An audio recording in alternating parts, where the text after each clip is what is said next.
धन की लूट तो हो रही, लेकिन तुम्हें धन दिखे तब ना। नदी बही जा रही लेकिन तुम्हें प्यास लगे तब ना, तो तुम पियो। प्यासे को नदी दिखाई पड़ती, और प्यासे को नदी हजारों मील दूर भी बह रही हो तो भी वो यात्रा करके नदी तक पहुंच जाता है। और गैर प्यासे के सामने, घर के सामने से बहती हो गंगा तो भी दिखाई नहीं पड़ती। ख्याल रखना, तुम्हें वही दिखाई पड़ता है जिसकी तुम खोज कर रहे हो। जिसे तुम देखने निकले हो वही दिखाई पड़ता है। कहते हैं चमार जब रास्ते पर चलते लोगों को देखता है तो उसे सिर्फ लोगों के जूते दिखाई पड़ते, सिर्फ जूते दिखाई पड़ते हैं। जूते ही खोजने चला है, जूतों से हिसाब लगाता रहता है। जूता देख के पहचान लेता है चमार, करीब करीब तुम्हारे जूते से तुम्हारी पूरी आत्मकथा पहचान लेता। जूते की खस्ता हालत बता देती है कि शायद हार गए चुनाव में इस बार। जूते पे चमक, दर्पण जैसी चमक दिखा देती कि मालूम होता जीत गए। जूते की चमक बता देती है कि जेब गर्म है कि ठंडी। जूते की हालत बता देती है कि बुलाए तुम्हारे साथ मेहनत करे कि गुजर जाने दे। जूते की हालत बता देती है कि भैया गुजर ही जाओ तो अच्छा, कहीं और ही चले जाओ तो अच्छा, यहां न लौट आना, नहीं तो उधारी करोगे। चम्हार जूते को देखता है। चम्हार जूता देखने को ही बैठा है, उसकी नजर वहां लगी। दर्जी तुम्हारे कपड़े देखता है, दर्जी तुम्हें नहीं देखता, तुम्हारे कपड़े ही दिखाई पड़ते। तुम जो खोजने निकले हो वही तुम्हें दिखाई पड़ता है। इस सत्य को खूब गहराई में पकड़ो। वही रास्ता, वही सड़क, वही बाजार, तुम अलग अलग बार निकले हो और तुम्हें अलग अलग दुकानें वहां दिखाई पड़ी। तुमने कभी सोचा? जीवन के छोटे छोटे तथ्यों पर विचार करो और वहां से बड़े तथ्यों की पकड़ आएगी। जब तुम भूखे होते हो तो भोजनालय और रेस्तरां और होटल यही दिखाई पड़ते। उपवास करके एक दिन जाओ बाजार में और तुम पाओगे अरे इतने रेस्तरां हैं, इतनी होटलें, इतनी दुकानों पर भोजन बिक रहा है, ये तुम्हें कभी ख्याल में ना आया था। तुम भरे पेट निकले थे, ख्याल में आने का कोई कारण न था। फिर एक दिन भरे पेट जाओ, फिर वो दिखाई ना पड़ेंगे। जिसकी काम वासना पीड़ित है उसे रास्ते पर पुरुष नहीं दिखाई पड़ेंगे, स्त्रियां दिखाई पड़ेंगी। उसे पुरुष छूट ही जाएंगे, पुरुषों को वो मद्देनजर कर जाएगा। वो गुजरेंगे जरूर लेकिन उनकी कोई छाप न बनेगी। लेकिन जिसकी काम वासना तृप्त है उसे स्त्री पुरुषों से कोई भेद नहीं पड़ेगा। और जो काम वासना के पार जा चुका है उसे तो यह भी भेद करना मुश्किल हो जाएगा कि कौन स्त्री है कौन पुरुष है। स्त्री पुरुष का भेद तुम तभी तक करते हो जब तक तुम्हारे भीतर तलाश है, तुम्हारे भीतर वासना प्रदीप्त है। नहीं तो कौन चिंता करता है? तुमने ख्याल किया? तुम वही देखते हो जो तुम खोज रहे हो। तो पलटू तो कहते हैं कि भागवत धन की लूट हो रही, ये सामने ढेरी लगी है, लूट सको तो लूट लो। खड़े खड़े क्या देख रहे हो? पलटू कहते। लेकिन जो खड़े खड़े देख रहा है उसको वहां धन दिखाई नहीं पड़ रहा, उसे वहां कुछ भी दिखाई नहीं पड़ रहा है।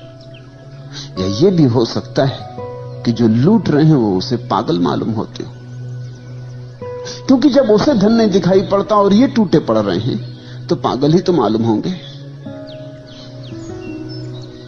ये किस चीज पे टूटे पड़ रहे हैं? यहां कुछ भी तो नहीं है। उसे लगेगा ये सब मन की कल्पना के जाल में पड़ गए। ऐसी तो होता है, तुम यहां बैठे हो, जो लोग यहां नहीं है वो तुम्हें पागल समझते हैं, वो पागल समझेंगे ही। वो कहेंगे किस कल्पनाओं में पड़े हो। अरे यथार्थ जगत को देखो, किस सम्मोहन में उलझ गए हो, किसकी बातों में उलझ गए हो। ये सब बातें हैं, इनमें मत उलझ जाना, नहीं तो घर गृहस्थी खराब हो जाएगी। बाल बच्चों को देखो, पत्नी को देखो, परिवार को देखो, अपने कर्तव्य का ध्यान रखो, यथार्थ को देखो। ये किन बातों में पड़े हो? इतना समय दुकान पर लगाओ, बाजार में लगाओ, कुछ कमाओ। कमाई हाथ में आएगी तो कुछ काम आएगी। ये धर्म चर्चा, तत्व चर्चा, ये किस काम में आएगी? इसकी रोटी बनाओगे कि कपड़े बनाओगे, किससे छप्पर बनाओगे? इससे बच्चों का पेट नहीं भरेगा और न पत्नी के लिए साड़ी खरीद सकोगे। किस झंझट में पड़ गए हो? लोग तुम्हें समझाते हैं, लोग तुम्हें कहते होंगे अभी भी लौट आओ, अभी ज्यादा नहीं गए हो, नहीं फिर पीछे लौटना मुश्किल हो जाएगा, कहीं ज्यादा मत उतर जाना इसमें, होश हवास ना खो देना, औरों ने खो दिया है। उनकी बात भी ठीक तो है, उनकी तरफ से ठीक ही है। अब यहां लोग मेरे पास आए हैं, दूर दूर से आए, कोई जापान से है, कोई जर्मनी से है, कोई ईरान से है, कोई इथोपिया से है, कोई अमेरिका से है, कोई स्वीडन से आया है, कोई इंग्लैंड से है, कोई इटली से है। दूर दूर से लोग आए, करीब करीब जमीन के हर तरफ से लोग यहां मौजूद हैं, सिर्फ चीन और रूस को छोड़ के, क्योंकि वहां से आ नहीं सकते। लेकिन मेरे पड़ोसी भी हैं यहां पूना में, वो नहीं आए। वो समझते ये सब पागल हो गए हैं, इनका दिमाग खराब हो गया है। और उनकी बात में भी सच्चाई है, उनकी तरफ से सच्चाई है। उनको यहां कुछ दिखाई नहीं पड़ता, यहां धन लुट ही नहीं रहा है। धन तो वे कमा रहे हैं, तुम तो यहां बैठे बैठे धीरे धीरे निर्धन हो जाओगे। तुम्हें लग रहा है कि तुम धन लूट रहे हो। तो एक बात समझो, धन और धन भी तो देखना पड़ता है। जिन्हें बाहर की वस्तुओं में धन दिखाई पड़ता, उन्हें भीतर की वस्तुओं में धन नहीं दिखाई पड़ता। जिन्हें भीतर की वस्तुओं में धन दिखाई पड़ जाता, उन्हें बाहर की वस्तुओं में धन नहीं दिखाई पड़ता। बुद्ध ने अपना राजमहल छोड़ा तो उनके सारथी ने, जब उन्हें छोड़ने गया जंगल में, उसने उनके पैर पकड़ लिए। सारथी ने, बूढ़ा सारथी, बचपन से बुद्ध को रथ पर घुमाया किया है, बचपन से बुद्ध को बढ़ते हुए देखा है, उसका भी बेटे जैसा लगाव है बुद्ध से। उसने बुद्ध के पैर पकड़ लिए और कहा कि ये क्या कर रहे हो, जंगल में कहां जा रहे हो?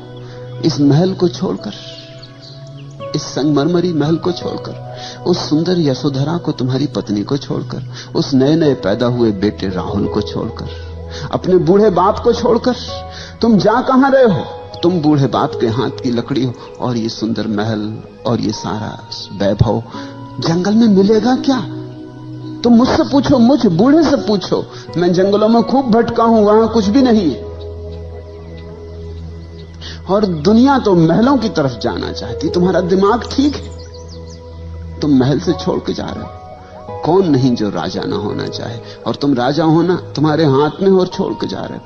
वो बूढ़ा रोने लगा। उसकी बात भी तो ठीक है। उस बूढ़े को जंगलों में कुछ भी नहीं दिखाई पड़ता, उसे सब महल में दिखाई पड़ता है। गरीब आदमी का धन महल में मालूम होता है। ये तो कभी किसी अमीर को समझ में आता है कि महल में कुछ भी नहीं। ये तो किसी अमीर के अनुभव में बात उतरती कि यहां कुछ भी नहीं, क्योंकि देख लिया, कुछ पाया नहीं। शोरगुल तो बहुत है, सार बिल्कुल नहीं। बुद्ध हंसने लगे। उन्होंने कहा, तू तेरी तरफ से ठीक कहता है, लेकिन मेरी तरफ से वहां कुछ भी नहीं। वहां से मैं देख के आ रहा हूं। तू तो बाहर बाहर था बूढ़े, तू तो सारथी ही था। मैं भीतर रह के आ रहा हूं, वहां कुछ भी नहीं। और जिन्हें तू महल कहता है, सुंदर आलीशान वैभव से भरे संगमरमर के, उन्हें मैं केवल लपटों में जलता हुआ देख रहा हूं। मुझे जल्दी दूर निकल जाने दे, इसके पहले कि वो मुझे भी खाक कर दें, क्योंकि वो बहुतों को खाक कर चुके। मेरे पिता के पिता और उनके पिता और उनके पिता, वो सब वहीं खाक हो गए। मुझे भाग जाने दे, वहां लपटें उठ रही। वो बूढ़ा देखता है महल की तरफ, वहां कोई लपटें नहीं। ये बड़ी दृष्टियों का भेद है। और बुद्ध ने जो कहा था ठीक ही कहा था, क्योंकि जंगल में ही मिला।